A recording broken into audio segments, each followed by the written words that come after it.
Craig Brahaga here at the 34th annual Jack Daniel's World Championships, and we're about to go in and judge, and I'm here with Megan Day. none other than Megan. I tell you, we both have cooked this. Yes. Now we get to judge this. And the last time you cooked this, how did you qualify to get here? Because you just can't sign up and say, I'm going to cook the Jack. Yeah, this is what, if you got to be good and lucky. That's just the bottom line with this particular invitational. So Jason and I had cooked so many contests. We had qualified 8 years in a row. And finally on that 8th year, we got pulled for the Jack. Right. Because you have to win a state championship, but then you also have to be picked from your state. There's a couple other fun ways that people get in. If you win 7, you automatically get in because of lucky number 7 with the Jack Daniel. But it's really, really hard to get into this. And so we got in just out of sheer perseverance, maybe winning contest after contest and hoping that we got lucky and got pulled. And that year that we did, it was such a dream to come. And now to get to be on the other side and judge it is, I mean, honestly, it's his research for me too. I want to see what people are cooking. Yeah, it's a full circle deal. Yeah. You know, I think the first time I cooked this was 1998. I'm dating myself here a little bit, but you know, and in those first several years, we actually chased the Jack draw. You know, we would go state to state for state championships and try to grand champion those so we could get in the Jack draw. Yeah. And it's just so hard to get here, but once you get here, you know, these teams are so good. It's towards the end of the year. They're dialed in. They've already cooked 20 competitions throughout the year. They've got things figured out. And we're getting a chef's choice. We're getting sauce. We're getting desserts, plus the 4 categories of, you're going to do chicken, ribs, pork, and brisket. It is a lot of food. You pace yourself.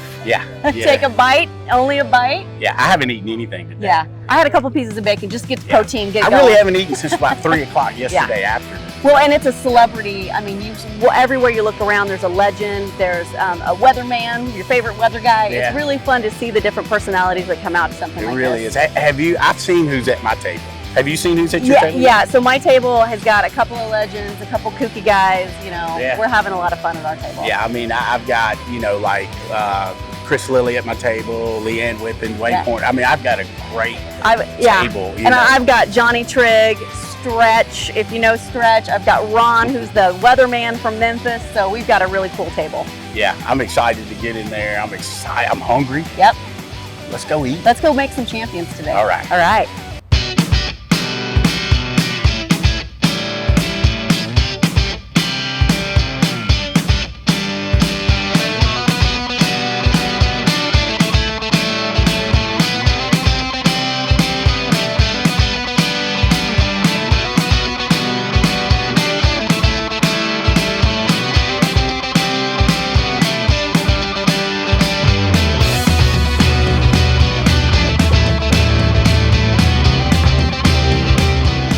All right, Megan.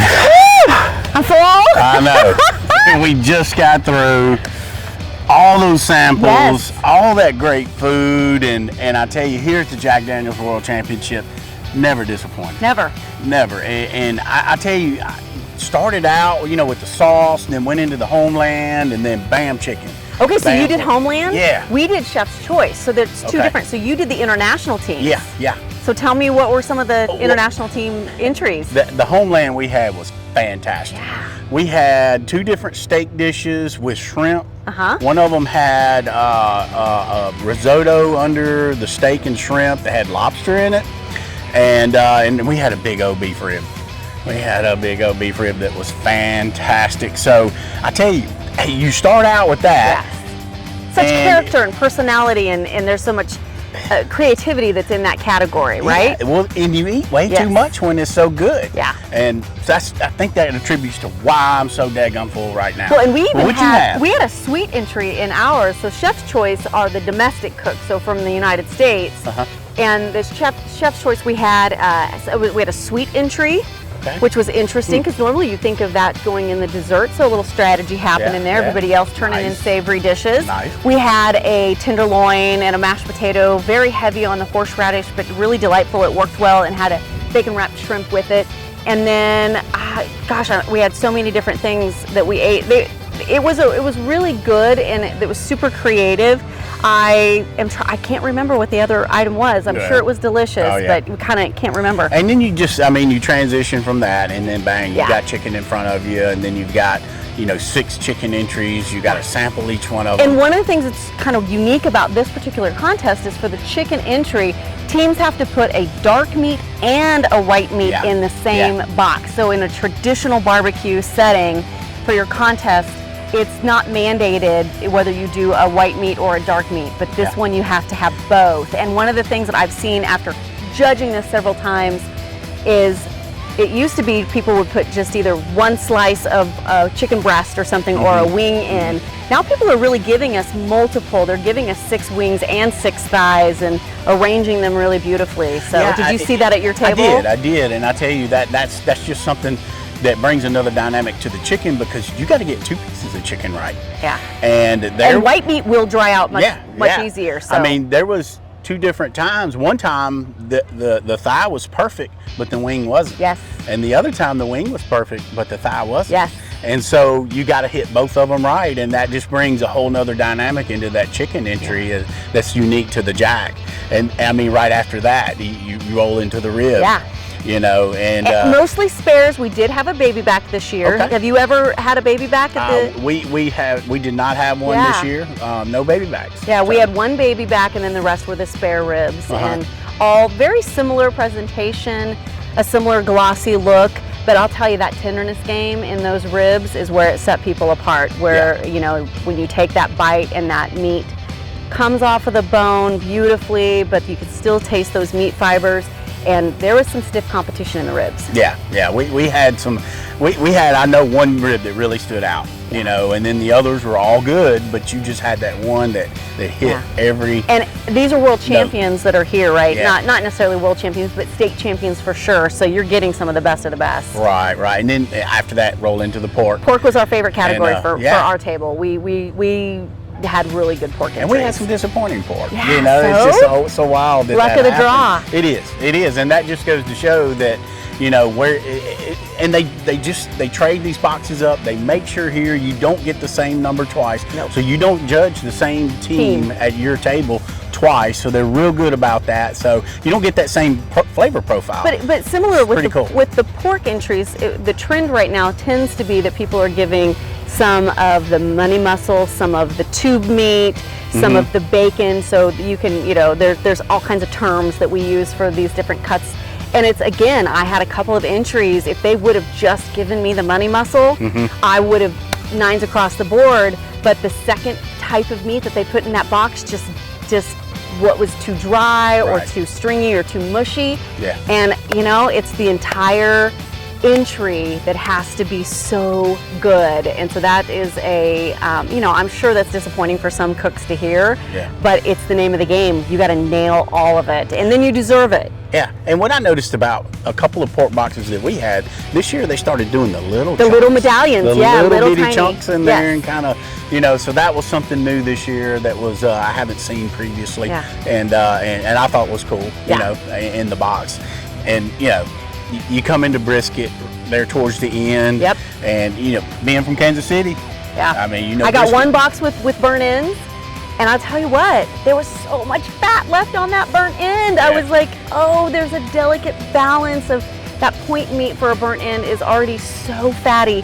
You want the flavor, but you don't. It's really's got to be rendered right, and unfortunately, their slice was gorgeous. And that burnt end took them out. I mean, there again, we're talking. You go back to the chicken box about having to get 2 pieces. Yeah. Right. I've seen a trend this year of a lot of people not turning in that burnt end because you got to get that. You got to get them both, and you got to get the slice right. If you're familiar with burnt ends, it's a polarizing piece of meat because some people really do like them crunchy and hard and that charriness, and some people want them soft and supple and moist, and so that's a little subjective on that one. So I understand what people not wanting to put both types of meat in there, but really if you can do both of them, you deserve to win. Yeah, right. Yeah. And that's the other side of it. Okay, so tell me. Get both. I had two boxes with burnt ends and did they do well? No, they did not. See? Yeah. They were very mushy. Look at all the intel we're providing. Yeah, right I know. Now. Here we are. You might have to edit that. Yeah. But we turned in burnt ends. We turned in burnt ends. Yeah. But there again, it's just, if you get both of them right, that's going to be what hits for you. Yeah. And of course, last but not least, desserts. The sweets. I mean, they bring in these massive desserts that are unbelievably beautiful. Custom design, pedestals.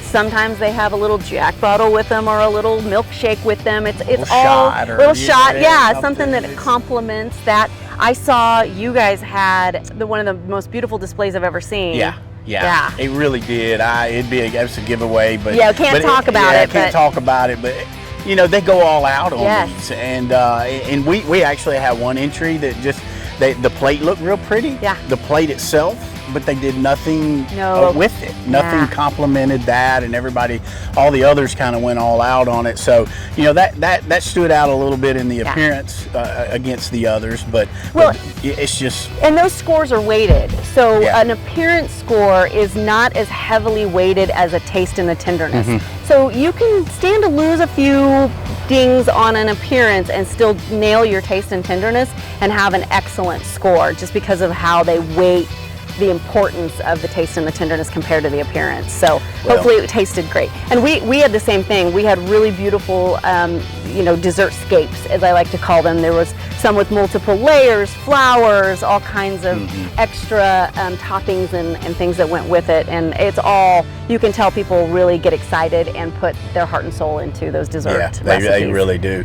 And I tell you, as full as I am right now, I only doing that by the excitement I do have in crowning a world championship here, and you know, that's why we take it very seriously what we do when we go in there and we judge, because we know the enormity and at the end of the day, that person that walks that stage, we're changing lives. That's what it does. It does. It changes lives. It is validation. It is a pat on the back. Your peers will forever remember that you won the Jack, and you will forever be a world champion. Forever. And I mean, if you win a world championship side at the American Royal, you're always known as a world champion. That's right. I might have done that this year. So Jason and I, thank you. You know, we believe in being a good cook on all categories. So it just, and there again, I use the word dynamic, but it brings that cook side, because you know and you understand what it takes and the commitment it takes to get here.